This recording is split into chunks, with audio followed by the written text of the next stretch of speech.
दिल्ली से बिहार जा रही एक बस आगरा एक्सप्रेसवे पर अनियंत्रित होकर पलट गई। हादसा इतना भीषण था कि मौके पर ही 3 लोगों की मौत हो गई, जबकि करीब 15 यात्री गंभीर रूप से घायल हैं। सभी घायलों को नजदीकी अस्पताल में भर्ती कराया गया है। पुलिस और राहत टीम ने तुरंत बचाव कार्य शुरू कर दिया। सीएम योगी ने कहा कि अब यूपी में कानून व्यवस्था पूरी तरह सख्त है। पहले पीड़ित भटकते थे और अपराधी खुलेआम घूमते थे, लेकिन अब ऐसा नहीं होगा। सरकार जीरो टॉलरेंस की नीति पर काम कर रही है। हर अपराधी पर तुरंत कार्रवाई होगी और कोई भी बच नहीं सकेगा। बिहार की राजनीति में सीएम पद को लेकर चल रही चर्चाओं पर केंद्रीय नेता गिरिराज सिंह ने बयान देते हुए कहा कि उन्हें समझ नहीं आता ये भ्रम क्यों फैलाया जा रहा है। उन्होंने साफ कहा कि पार्टी के अंदर किसी तरह का मतभेद नहीं है और नेतृत्व को लेकर सब स्पष्ट है। उनके बयान के बाद सियासी हलचल और तेज हो गई है। अयोध्या में राम मंदिर के शिखर पर धर्मध्वज फहराने का शुभ मुहूर्त दोपहर 11:58 बजे तय है। इस कार्यक्रम में पीएम मोदी शामिल होंगे। उनके दौरे में मंदिर परिसर में विशेष पूजा, सुरक्षा की समीक्षा और संतों से मुलाकात शामिल है। पूरा शहर आयोजन को लेकर उत्साह और श्रद्धा से भरा हुआ है। क्वेस सस्टेनेबिलिटी रैंकिंग्स 2026 में भारत के लिए बड़ी उपलब्धि दर्ज हुई है। इस साल 9 भारतीय यूनिवर्सिटियां दुनिया की टॉप 700 में जगह बनाने में सफल रहीं। इनमें आईआईटी दिल्ली ने सबसे अच्छा प्रदर्शन करते हुए भारतीय संस्थानों में नंबर 1 स्थान हासिल किया है। यह रैंकिंग पर्यावरण, सामाजिक प्रभाव और संस्थानों की स्थिरता पर आधारित होती है। दिल्ली के 4 कोर्ट और 2 स्कूलों को ईमेल के जरिए बम से उड़ाने की धमकी मिलने से हड़कंप मच गया। तुरंत पुलिस, बम स्क्वाड और डॉग स्क्वाड मौके पर पहुंचे और पूरे परिसर की तलाशी ली। सुरक्षा बढ़ा दी गई है। फिलहाल किसी संदिग्ध वस्तु के मिलने की पुष्टि नहीं हुई है। उत्तर प्रदेश सरकार आम जनता को बड़ी राहत देने की तैयारी में है। सरकार जल्द ही लाखों करोड़ों का बकाया बिजली बिल माफ कर सकती है। इसके लिए लोगों को सिर्फ एक आसान प्रक्रिया पूरी करनी होगी। सरकार द्वारा शुरू की जा रही नई स्कीम में अपना नाम रजिस्टर करना। योजना का लक्ष्य गरीब और मध्यम वर्ग पर बिजली बिल का बोझ कम करना है। दिल्ली से बिहार जा रही एक बस आगरा एक्सप्रेसवे पर अनियंत्रित होकर पलट गई। हादसा इतना भीषण था कि मौके पर ही 3 लोगों की मौत हो गई, जबकि करीब 15 यात्री गंभीर रूप से घायल हैं। सभी घायलों को नजदीकी अस्पताल में भर्ती कराया गया है। पुलिस और राहत टीम ने तुरंत बचाव कार्य शुरू कर दिया। सीएम योगी ने कहा कि अब यूपी में कानून। दिल्ली से बिहार जा रही एक बस आगरा एक्सप्रेसवे पर अनियंत्रित होकर पलट गई। हादसा इतना भीषण था कि मौके पर ही 3 लोगों की मौत हो गई, जबकि करीब 15 यात्री गंभीर रूप से घायल हैं। सभी घायलों को नजदीकी अस्पताल में भर्ती कराया गया है। पुलिस और राहत टीम ने तुरंत बचाव कार्य। दिल्ली से बिहार जा रही एक बस आगरा एक्सप्रेसवे पर अनियंत्रित होकर पलट गई। हादसा इतना भीषण था कि मौके पर ही 3 लोगों की मौत हो गई, जबकि करीब 15 यात्री गंभीर रूप से घायल हैं। सभी घायलों को नजदीकी अस्पताल में भर्ती कराया गया है। पुलिस और राहत टीम ने तुरंत बचाव कार्य शुरू कर दिया। सीएम योगी ने कहा कि अब यूपी में कानून व्यवस्था। दिल्ली से बिहार जा रही एक बस आगरा एक्सप्रेसवे पर अनियंत्रित होकर पलट गई। हादसा इतना भीषण था कि मौके पर ही 3 लोगों की मौत हो गई, जबकि करीब 15 यात्री गंभीर रूप से घायल हैं। सभी घायलों को नजदीकी अस्पताल में भर्ती कराया गया है। पुलिस और राहत टीम ने तुरंत बचाव कार्य शुरू कर दिया। सीएम योगी ने कहा कि अब यूपी में कानून व्यवस्था पूरी तरह सख्त है। पहले पीड़ित भटकते थे और अपराधी खुलेआम। महाराष्ट्र चुनाव में ओबीसी आरक्षण सीमा पर सुनवाई के दौरान सुप्रीम कोर्ट ने राज्य सरकार को कड़ी फटकार लगाई। कोर्ट ने कहा कि उसकी शक्तियों का परीक्षण न किया जाए, वरना सख्त कदम उठाए जाएंगे। अदालत ने स्पष्ट किया कि संवैधानिक सीमाओं का पालन जरूरी है और बिना ठोस डेटा आरक्षण बढ़ाने की कोशिश स्वीकार नहीं होगी। दिल्ली से बिहार जा रही एक बस आगरा एक्सप्रेसवे पर अनियंत्रित होकर पलट गई। हादसा इतना भीषण था कि मौके पर ही 3 लोगों की मौत हो गई, जबकि करीब 15 यात्री गंभीर रूप से घायल हैं। सभी घायलों को नजदीकी अस्पताल में भर्ती कराया गया है। पुलिस और राहत टीम ने तुरंत बचाव कार्य शुरू कर दिया। सीएम योगी ने कहा कि अब यूपी दिल्ली से बिहार जा रही एक बस आगरा एक्सप्रेसवे पर अनियंत्रित होकर पलट गई। हादसा इतना भीषण था कि मौके पर ही 3 लोगों की मौत हो गई, जबकि करीब 15 यात्री गंभीर रूप से घायल हैं। सभी घायलों को नजदीकी अस्पताल में भर्ती कराया गया है। पुलिस और राहत टीम ने तुरंत बचाव कार्य शुरू कर दिया। सीएम योगी ने कहा कि अब यूपी में कानून व्यवस्था पूरी तरह सख्त है। भारत में बढ़ते प्रदूषण को नियंत्रण में लाने के लिए कई कदम जरूरी हैं। चीन से सीख लेते हुए भारत भी बड़े पैमाने पर इलेक्ट्रिक पब्लिक ट्रांसपोर्ट, कोयला आधारित उद्योगों पर सख्त नियम और एयर क्वालिटी मॉनिटरिंग सिस्टम को मजबूत कर सकता है। साथ ही प्रदूषण फैलाने वालों पर त्वरित कार्रवाई और बड़े शहरों में हरियाली बढ़ाना बेहद जरूरी है। एफकैट 2026 के लिए आवेदन प्रक्रिया शुरू हो गई है। भारतीय वायुसेना ने नोटिफिकेशन जारी कर इच्छुक उम्मीदवारों से ऑनलाइन आवेदन मांगे हैं। ग्रेजुएट, इंजीनियरिंग और संबंधित योग्यताओं वाले उम्मीदवार आवेदन कर सकते हैं। चयन प्रक्रिया में लिखित परीक्षा, एसएसबी इंटरव्यू और मेडिकल शामिल हैं। उम्मीदवार आधिकारिक डायरेक्ट लिंक से तुरंत आवेदन कर सकते हैं। कई लोग मानते हैं कि एक सफेद बाल तोड़ने से बाकी बाल भी सफेद हो जाते हैं, लेकिन एक्सपर्ट इसकी पुष्टि नहीं करते। दरअसल हर बाल अपनी अलग जड़ हेयर फॉलिक से निकलता है। एक फॉलिकल में सफेदी आने से दूसरे पर कोई असर नहीं पड़ता। हाँ, बार बार बाल तोड़ने से वहां की जड़ कमजोर हो सकती है, जिससे बाल पतले या कम होना शुरू हो सकते हैं। इसलिए सफेद बाल तोड़ना बेहतर नहीं माना जाता।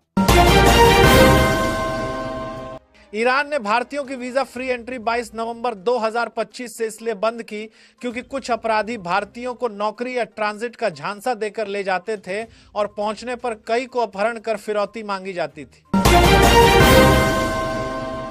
भारत आने वाले वर्षों में दुनिया की तीसरी सबसे बड़ी इकोनॉमी बन सकता है, लेकिन इसके रास्ते में 3 बड़ी अड़चनें हैं।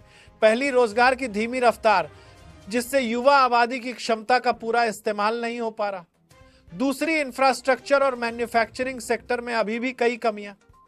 तीसरी, वैश्विक बाजार में अनिश्चितता, जिससे निवेश और निर्यात प्रभावित होता है। मुख्यमंत्री प्रतिज्ञा योजना के तहत पात्र लाभार्थियों को हर महीने 4,000 से 6,000 रुपये की वित्तीय सहायता मिलती है। इसके लिए आय प्रमाण पत्र, आधार कार्ड, बैंक पासबुक, निवास प्रमाण पत्र और आवेदन फॉर्म की जरूरत होती है। लाभ सीधे बैंक खाते में भेजे जाते हैं। पात्रता की जांच के बाद लाभार्थियों को नियमित मासिक किस्त जारी की जाती है। पीएम किसान योजना से जुड़ी बड़ी खबर सामने आई है। सरकार ने 21वीं किस्त का ऐलान कर दिया है और योग्य किसानों के खाते में जल्द ही पैसे भेजे जाएंगे। लेकिन ध्यान रखें, जिन किसानों ने अभी तक ई-केवाईसी नहीं किया, उनकी किस्त रुक सकती है। सरकार ने साफ कहा है कि समय पर ई-केवाईसी पूरा कर लें ताकि भुगतान में देरी ना हो।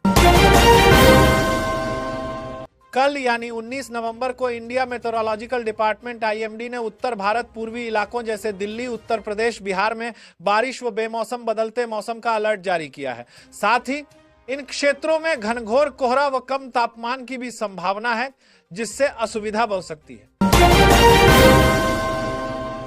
19 नवंबर 2025 बुधवार कई राशियों के लिए भाग्यशाली साबित होने वाला है। ज्योतिषियों के अनुसार आज करियर और धन से जुड़े बड़े अवसर मिल सकते हैं। खासकर जिन लोगों के काम लंबे समय से अटके थे, उनमें प्रगति दिखेगी। नई नौकरी, प्रमोशन और आर्थिक लाभ की संभावनाएं भी मजबूत रहेंगी। कई लोग मानते हैं कि एक सफेद बाल तोड़ने से बाकी बाल भी सफेद हो जाते हैं, लेकिन एक्सपर्ट इसकी पुष्टि नहीं करते। दरअसल हर बाल अपनी अलग जड़ हेयर फॉलिक से निकलता है। एक फॉलिकल में सफेदी आने से दूसरे पर कोई असर नहीं पड़ता। हाँ, बार बार बाल तोड़ने से वहां की जड़ कमजोर हो सकती है। बिहार की राजनीति में हलचल बढ़ गई है।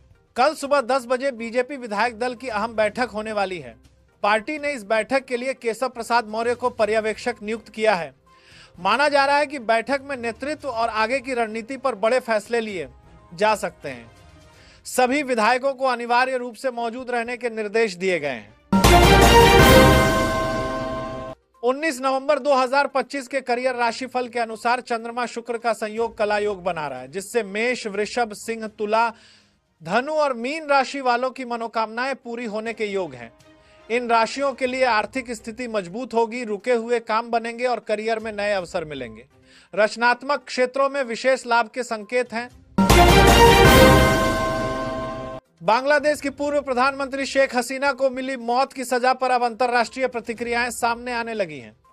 चीन ने मामले पर कहा कि वह बांग्लादेश की न्यायिक प्रक्रिया और आंतरिक मामलों का सम्मान करता है और शांति व स्थिरता की उम्मीद रखता है।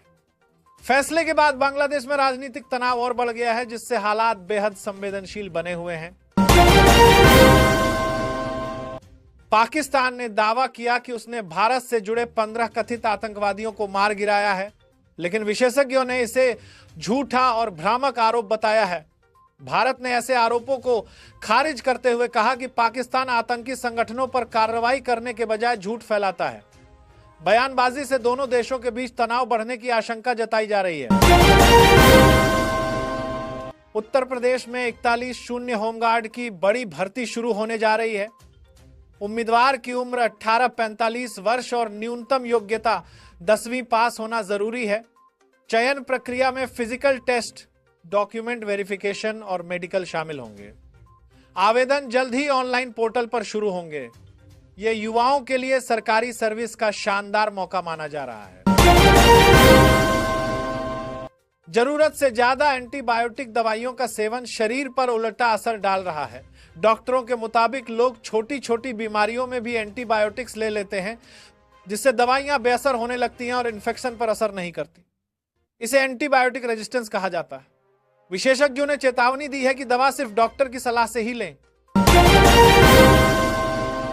नीट पीजी 2025 की राउंड 1 काउंसलिंग कल से शुरू हो रही है। मेडिकल पीजी सीटों के लिए उम्मीदवार एमसीसी की वेबसाइट पर जाकर चॉइस फिलिंग कर सकेंगे। पहले रजिस्ट्रेशन करें, फिर अपनी पसंद के कॉलेज और कोर्स चुनें। सबमिट करने से पहले विकल्पों को ध्यान से रीचेक करें। तय समय सीमा के बाद चॉइस लॉक हो जाएगी, इसलिए सावधानी जरूरी है। कुंभ राशि वालों के लिए 16-22 नवंबर 2025 का सप्ताह मिश्रित रहेगा। छोटी छोटी बातों को बड़ा मुद्दा न बनाएं, वरना तनाव बढ़ सकता है। कामकाज में मेहनत रंग लाएगी और रुके हुए काम आगे बढ़ेंगे। परिवार में तालमेल बनाए रखें। आर्थिक स्थिति स्थिर रहेगी, बस अनावश्यक खर्च से बचें। प्रेम संबंधों में समझ बढ़ेगी।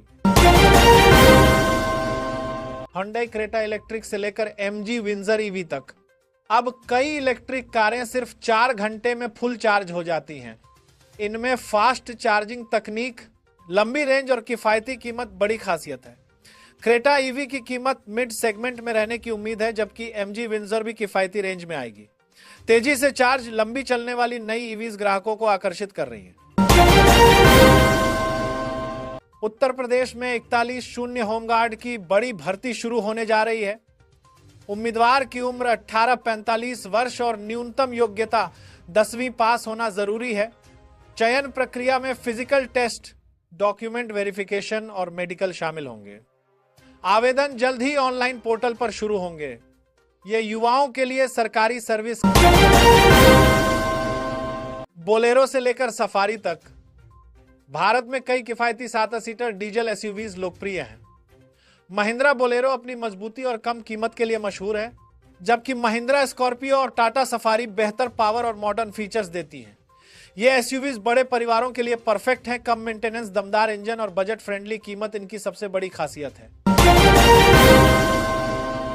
उत्तर प्रदेश में 41 शून्य होमगार्ड की बड़ी भर्ती शुरू होने जा रही है। उम्मीदवार की उम्र 18-45 वर्ष और न्यूनतम योग्यता 10वीं पास होना जरूरी है। चयन प्रक्रिया में फिजिकल टेस्ट, डॉक्यूमेंट वेरिफिकेशन और मेडिकल शामिल होंगे। आवेदन जल्द ही ऑनलाइन पोर्टल पर शुरू होंगे। ये युवाओं के लिए सरकारी सर्विस का शानदार। उत्तर प्रदेश में 41 शून्य होमगार्ड की बड़ी भर्ती शुरू होने जा रही है। उम्मीदवार की उम्र 18-45 वर्ष और न्यूनतम योग्यता 10वीं पास होना जरूरी है।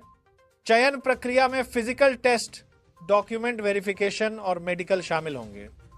आवेदन जल्द ही ऑनलाइन पोर्टल पर शुरू होंगे। ये युवाओं मकर संक्रांति 2026 पर लोगों में सबसे बड़ा सवाल 14 या 15 जनवरी।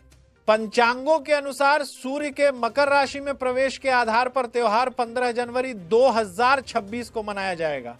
इस दिन खिचड़ी पर स्नान दान का शुभ मुहूर्त सुबह से दोपहर तक सबसे उत्तम माना गया है।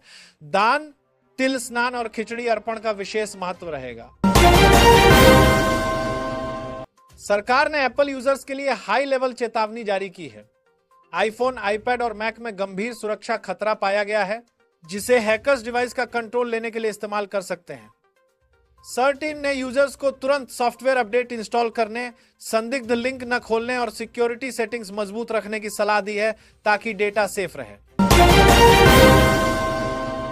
बिहार चुनाव नतीजों पर रॉबर्ट वाड्रा ने बड़ा बयान दिया है।